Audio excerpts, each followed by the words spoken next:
the field trip document is available on Moodle, and it is open on the screen right now. It'll be far more useful to you if you open it up yourself. That way you can see everything. But I wanted to run through it with you. Roughly my thoughts here for why I gave you the separate assignment than what your colleagues had, but then also am asking you to do the same assignment as your colleagues, is that your colleagues that went into the field made these measurements themselves. They spent the roughly 4 hours, it was 3 hours and 45 minutes in all cases, in the field making observations. I'm going to run through this with you to give you those observations. So that separate assignment that I gave you was to make up for the other roughly 3 hours and 10 minutes of effort that your colleagues had put in.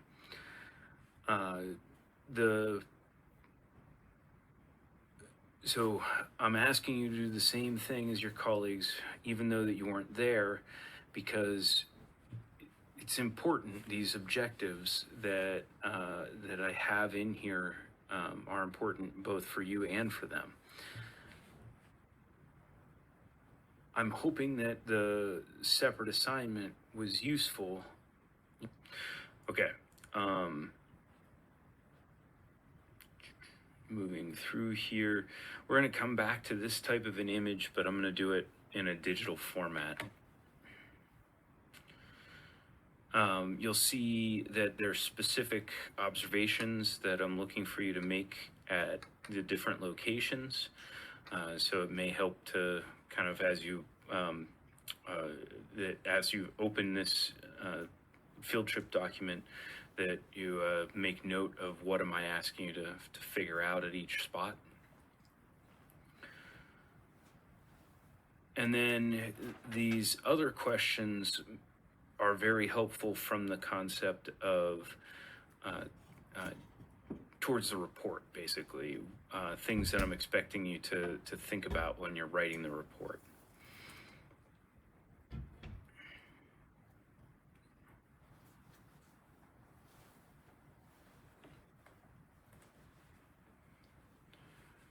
The next thing that I'd want you to have in your mind or take notice of prior to me moving on into this virtual tour is this topographic map.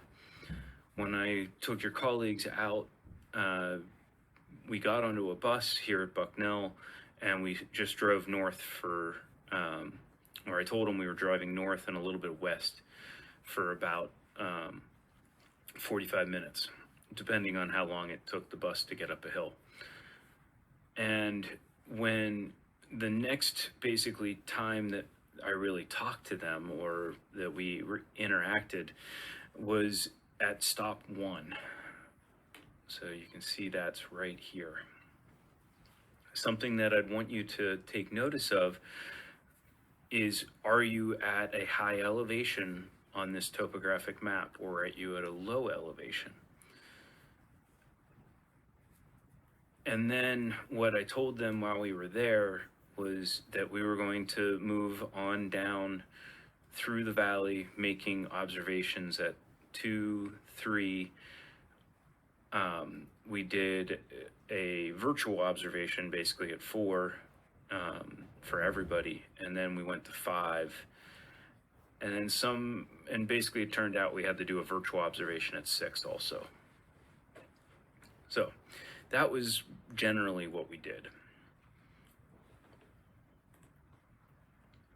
Now, the next thing that I think would be helpful for you to keep in mind is one of the objectives, or potentially the main objective of this report, is to create a geologic cross-section showing what the rocks look like under the ground. It'll help you make the observations and the conclusions that I'm hoping that you would make relative to why why we're out there in the first place. So this is the topographic profile, the line here that I'm giving you, and I'm asking you to draw in the subsurface structure based on the observations that we make. Notice I'm saying that there's no vertical exaggeration. The horizontal and the vertical scale are the same, and that the geologic units that we're going to use, or that I'm asking you to put into this cross section, are ST, OJ, OBE, ORA, OLST. Okay. And I'm hoping what comes to your mind is that you also expect to know what type of geologic material or what type of rock is at different places. Well, that's one of the observations that I'm expecting you, or that I expected the others, to make while they were there. All right. So let's go look at what we did and where we went. And to do that, I'm going to use Google Earth, which kind of allows me to give you the impression that you were with us in the bus. Although I guess this is going to be much faster, and you wouldn't have felt all the bumps and whatnot. So we started at Bucknell and Lewisburg, and we went north along the river, and then we turned west, and we climbed up this green area right here. There's that road. Stop 1 was twofold. Stop 1A was located right here, and stop 1B is located right there.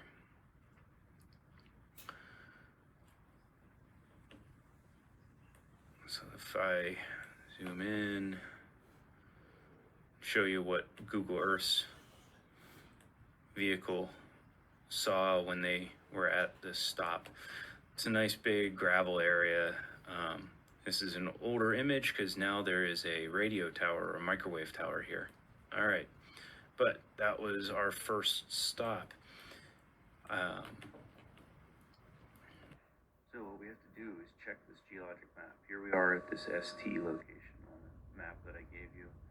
We've got to look at the rocks that we can find on the surface of the Earth that tell us what type of rocks or verify this geologic map.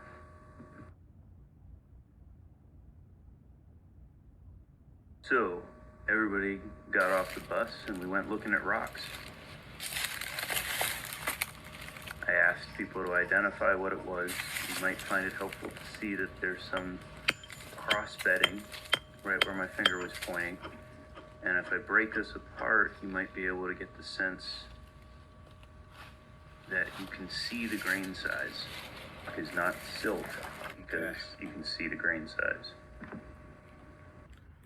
On to the second stop. We basically got back on the bus, drove down the road a little bit to this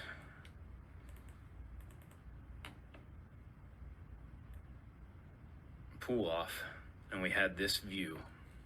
Did you guys ever have to take a geology class? Yeah. Yeah, this is their. There we go. Now this is a good spot relative to this tree. So what I was pointed out to the students that were out there was, notice there is a higher elevation here that's, let me rephrase. It is at a lower elevation than where we're standing, where the picture was taken, but it's a higher elevation relative to what was in front of us. The hill here drops off dramatically and then rises back up to this elevation. And if we can follow that higher elevation along, we can see that there's these cuts in that ridge. Now the road that we went down is to get to the second stop, comes down right through this cut right there in the ridge. And then So stop 2 is down in this valley that you can just barely make out. And what I pointed towards was up here, you can see a cut in this next far ridge, and that would be where stop 6 and 7 would be located, well up in that direction. Or, sorry, stop 5 and 6. All right, so if I'm gonna, let me exit the street view. And I'm gonna tilt this even more than what we're at right now, just so you can get this sense. So, high elevation, where we were at stop 1A and 1B. As you made the observations at 1A, there was Tuscarora sandstone. Float is what we call it, where they're just boulders on the surface. And that continued until this corner. Interestingly, at that corner, you would see that, there you go, so drastic downhill, and then just as we were looking out, here's that